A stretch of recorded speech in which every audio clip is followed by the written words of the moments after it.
नए संसद भवन को प्रधानमंत्री नरेंद्र मोदी ने राष्ट्र को समर्पित कर दिया और उस मौके पर कहा कि महज ये भवन नहीं है, 140 करोड़ लोगों की आकांक्षाओं का केंद्र है। बात करने के लिए केंद्रीय मंत्री अश्विनी चौबे जी हैं, उनसे बात करते हैं। न्यूज नेशन में स्वागत है आपका। बहुत भव्य बना है संसद भवन, इस उद्घाटन के अद्भुत, अलौकिक, अद्भुत दिव्यता भी और भव्यता भी। मुझे लगता है कि जो लगभग सभी सरकारों ने ये स्वीकार किया था कि हमारे लिए ये संसद भवन छोटा है, हमारी उपयोगिता कुछ और अधिक है हमारे सांसद के लिए। और माननीय नरेंद्र भाई मोदी जी ने, प्रधानमंत्री जी ने सबको देखते हुए 2.5 साल से भी कम समय में, आप सोच सकते हैं जो बताया 65,000 वर्ग मीटर में इस प्रकार का भव्य मंदिर, जिसमें लाखों श्रमिकों का हजारों श्रमिकों का योगदान और लाखों दिवस श्रमिकों का उसमें लगा। ये श्रमिकों का भी सम्मान किया गया। आज सुबह से मैं वहीं था। प्रधानमंत्री ने कहा कि सिर्फ भवन नहीं है, 140 करोड़ लोगों की आकांक्षाओं का केंद्र। सही बात है। ये भवन की ये लोकतंत्र का पवित्र मंदिर सदियों तक ये संदेश देता रहेगा। और जो हमारा 140 करोड़ जो यहाँ के लोग हैं, उनका एक सामने जो दृष्टि है, उनका विजन जो है, ये जो उनकी आकांक्षा है, इस मंदिर के प्रति अपार आकांक्षा है जनता की। और लोक कल्याण का, गरीबों का, हर प्रकार का लोका समस्ता सुखिनः भवन्तु, समस्त लोग के कल्याण के लिए ये लोकतंत्र का पवित्र मंदिर यही संदेश देता रहा है, आगे भी देता रहेगा। मुझे लग रहा है कि निश्चित रूप से लोगों की बहुत बड़ी आकांक्षा है कर्तव्य पथ पर, राजपथ पर और लोक कल्याण।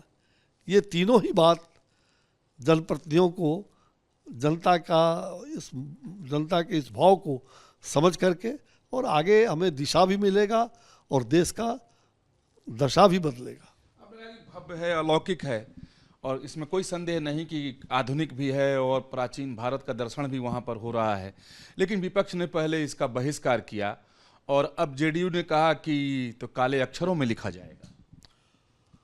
मुझे लगता है कि जदयू जिस गलत मानसिकता का शिकार हो गई है, पहले तो उन्होंने कहा कि वो कोर्ट में लोगों को भेजे।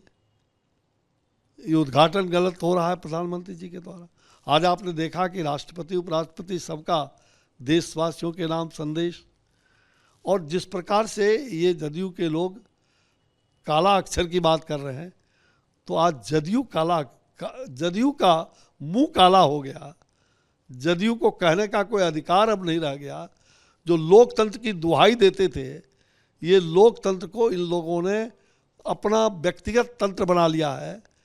ये मुट्ठी भर लोगों का तंत्र बन के रह जाए। लेकिन लोकतंत्र, जो भारत लोकतंत्र का केवल विचार ही नहीं है, व्यवस्था ही नहीं, बल्कि लोकतंत्र का जननी भी है। ये देश, ये राज्य बिहार, वैशाली का प्रांगण। लेकिन इन सब लोगों को पहले परिवारवाद और वंशवाद के पीछे ये पड़े हुए हैं, और इनके लिए कोई देश बने या ना बने, देश का मंदिर बने या ना बने, पहले राम मंदिर पर चिल्लाते थे, अब इनको लोकतंत्र के मंदिर से चीड़ है। तो वहीं आरजेडी ने एक तस्वीर ट्वीट की और उनके नए संसद भवन, साथ में उन्होंने ताबूत की फोटो लगाकर इन्हें इसकी तुलना ताबूत से कर दी। मुझे लगता है कि जिस प्रकार से ओछी बात, गंदी बात, गंदे विचार, ये गंदे लोग ही गंदे विचार इस प्रकार के प्रकट कर सकते हैं लोकतंत्र के पवित्र मंदिर के बारे में। आप सोच सकते हैं उनकी मानसिकता कितनी गंदी है। और ऐसे लोग नस्त नाबूद हो जाएंगे, इनका अता पता कहीं नहीं रहेगा। अभी जीरो है, जीरो लोकसभा में, और सारा वो जीरो अगले 24 में भी जीरो रहेंगे। और राज्यसभा में आज एक आध दिखाई पड़ रहे हैं जो, वो भी जीरो हो जाएंगे। और बिहार से भी 24 के बाद 25 में सब हीरोगिरी इनका समाप्त हो जाएगा। ये जीरो पर आउट होंगे। ये जदयू और वंशवाद, परिवारवाद, ये भ्रष्टाचारियों को लेकर के जो आज वहाँ राजपाट चल रहा है, आज जिस प्रकार का हिंसा, अत्याचार, बलात्कार, नरसंहार, लगातार लोगों को आज जो भय का वातावरण बिहार बना हुआ है, बिहार जिस प्रकार से आप कह सकते हैं कि एक आग के ढेर पर आज बिहार है, और इसलिए इनको तो जाना ही पड़ेगा। अगर हिम्मत है तो सारे अपने सांसद को, जदयू, राजद, ये ताबू कहा है ना, और काला अक्षर में लिखा जाए तो संसद भवन में नहीं आना, सब लोग अपने आप को इस्तीफा दे करके लड़ो चुनाव फिर से। अभी साल भर बाकी है, लड़के दिखाओ अगर शक्ति है तो। इस प्रकार की ऊंची बात करके जनता में अविश्वास पैदा करना और 140 करोड़ की जनता की जो आकांक्षा और अपेक्षा है उस पर इस प्रकार की टीका टिप्पणी देश के लिए और दल के लिए, दोनों के लिए ये बहुत ही निंदास्पद है। कांग्रेस इसका सेंट्रल विस्टा का जब आया मामला तब भी उन्होंने विरोध किया, कहा पैसे की बर्बादी हो रही है। फाइनली सब लोगों ने मिलकर के आज के उद्घाटन समारोह का बहिष्कार कर दिया। उसके बाद एक तस्वीर ट्वीट की जिसको आपने भी देखा कि जवाहरलाल नेहरू की तस्वीर काफ़ी बड़ी लगाई गई है और प्रधानमंत्री मोदी को उनके बिल्कुल कदमों में दिखाया गया है। तो इस ट्वीट को आप किस तरह से देखते हैं? क्या इस तरह ट्वीट होने चाहिए? इसकी जो मानसिकता है उस मानसिकता से ये ऊपर नहीं उठ रहा है। यह जो इनका परिवारवाद, यह जो वंशवाद का जो मानसिकता है और उसी मानसिकता से घिरा हुआ है, और अंग्रेज़ों का जो गुलामी की दास्ता है आज भी अपने आप को शासक के रूप में मानता है।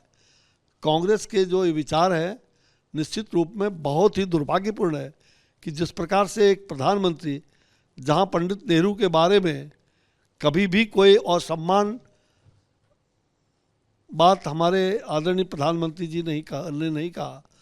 कांग्रेस के आज भी लाल बहादुर शास्त्री जी के बारे में उन्होंने कहा कि जय जवान जय किसान कहने वाले, और फिर अटल जी के बारे में जय विज्ञान की बात कही।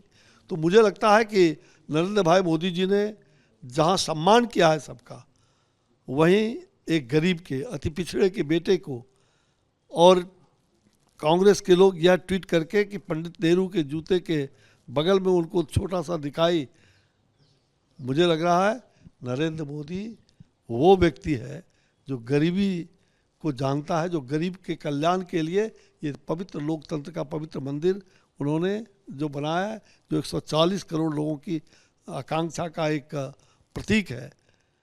गगनाकरम, गगन का आकार गगन के जैसा होता है। नरेंद्र मोदी गगनचुंबी बन के ऊपर उठ रहा है और तुम लोगों का अता पता भी नहीं रहेगा 2024 में। कांग्रेस कोई इधर गिरेगा, कोई उधर गिरेगा, ये तमाम विपक्ष कोई यहाँ गिरा, कोई वहाँ गिरा, कोई बंगाल की खाड़ी में दिखाई पड़ेगा और कोई सीधे नेपाल के तराई में घुस जाएगा। ये नहीं, कई सारे मुद्दे उठाकर कांग्रेस पार्टी और विपक्ष के लोगों ने विरोध किया, बहिष्कार किया। वो जो सेंगोल की स्थापना आज प्रधानमंत्री नरेंद्र मोदी ने लोकसभा में की, उस पर भी कहा कि ये तो एक धर्म विशेष से जुड़ा हुआ है और भारत का जो संविधान है वो सेकुलर है, संसद सेकुलर है। जी ने उसी सेंगोल को नेहरू जी को सुपुर्द किया गया जिसका फोटो आप देख रहे थे। ये कांग्रेस के लोग कितने, और इन्होंने उसको भुला दिया था, इन्होंने इसको म्यूजियम में बंद करके पेटी में बंद कर दिया था। ये तो धन्य है मोदी जी कि भाई चोल साम्राज्य जो नीति की बात करता है, जो पूरे कह सकते हैं कि जो राजतंत्र कैसे चल सकता है, लोकतंत्र को चलाने के लिए जो राजतंत्र का वह, तो निश्चित रूप से आज पूजा हुई उसकी। और जिस प्रकार से तमिलनाडु के लोगों ने चोल वंश का जो प्रणाम किया, ये बहुत बड़ी बात है। क्या उसके ऊपर नंदी की प्रतिमा है इसलिए लोग विरोध कर रहे हैं या विरोध का कुछ और कारण है? इनको नंदी से चीड़ हो, इस देश की आत्मा से चीड़ हो। लोकतंत्र का जो आपने देखा है, जो संविधान है, उसमें सब प्रकार का अशोक स्तंभ से इनको चीड़ हो जाए, तो इनके चीड़ केवल वंशवाद में आके सीमित हो जाए, परिवारवाद में सीमित हो जाए, तो कांग्रेस तो धीरे धीरे समाप्त हो ही रहा है, और जो बचा कुचा है वो भी समाप्त कर देंगे। एक अंतिम सवाल, आपने आज देखा होगा नए संसद भवन को, काफी खूबसूरत है, आपने भी कहा कि भव्य और दिव्य है।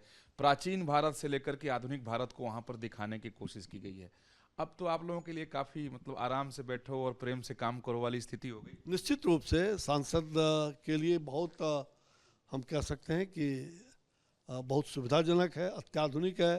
लोग बैठे बैठे देश और दुनिया का वहाँ संसद के अंदर अपनी बातों को भी रखेंगे और देश और दुनिया का भी जानकारी उनको तुरंत मिलता रहेगा। हर प्रकार से अत्याधुनिक है और मुझे लगता है कि जो संसदीय कार्य करने में जो सांसद को कठिनाई होती थी वो कठिनाई दूर हो जाएगी, सुगमता आ जाएगी। और सभी सांसद यही लोग आज विरोध कर रहे हैं और यही लोग पहले भी कह रहे थे कि कोई और सुविधा हो, और सरकार में पहले जब थे तो उस समय ये लोग नहीं कर पाए। अब मोदी जी ने कर दिया तो चीड़ इनको उस बात का है और कहते हैं पैसे खर्च हो रहा है सेंट्रल विस्टा के बारे में। तो पैसे का लूट करने में आप लोगों को 75 साल तक लूटा आपने, और मोदी जी ने 9 साल में बेमिसाल कायम किया। तो आपको चीड़ का है किस बात का? आपको अवसर मिला था, आपने उस अवसर को अपने लिए, लेकिन मोदी जी ने उस अवसर को देश के लिए किया है। बहुत धन्यवाद बात करने के लिए। वीडियो जर्नलिस्ट अतुल राज के साथ विकास चंद्र, न्यूज नेशन, दिल्ली।